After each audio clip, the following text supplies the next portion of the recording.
ضابط شرطة سعودي يكشف جريمة جنائية ما قبل 8 سنوات. بيوقف شعر راسك منها. تعال اسمع معي. عدل الله وإن تأخر فإنه آت. نصلي ونسلم على نبينا محمد وعلى آله وصحبه وسلم. ولا عليك ممر متابعة، لايك، تعليق بذكر الله والصلاة على النبي أو تعليقك على القصة، واستمع معي جيدا. القصة حدثت قبل 12 سنة من الآن في مدينة الحليفة، تبع مدينة الحائط، تبع منطقة حايل، شمال المملكة العربية السعودية. هذه الحرمة اسمها صالحة، وهي الزوجة الثانية لزوجها، وزوجها متوفي رحمة الله عليه، وعليها من العيال بنت عمرها 11 سنة وولد عمره 10 سنوات.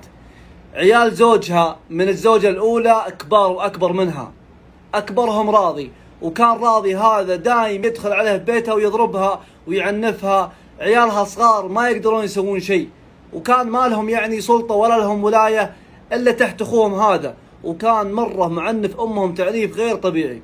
في ذيك الفترة كانت تبغى تنتقل عند أهلها، وهددها إنه إذا رحتي ترى عيالنا وإخواني ما راح يروحون معك.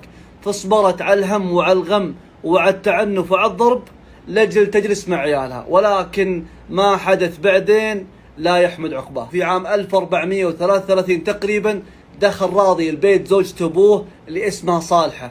عيالها في ذاك الوقت ما كانوا موجودين في البيت، واستغل هذا الغياب وربطها وربط رجولها ويدها، وقام يضربها ويعنفها بآلات حادة جدا حتى توفاها الله. هذه المسكينة اللي ما لها ذنب رحمة الله عليها.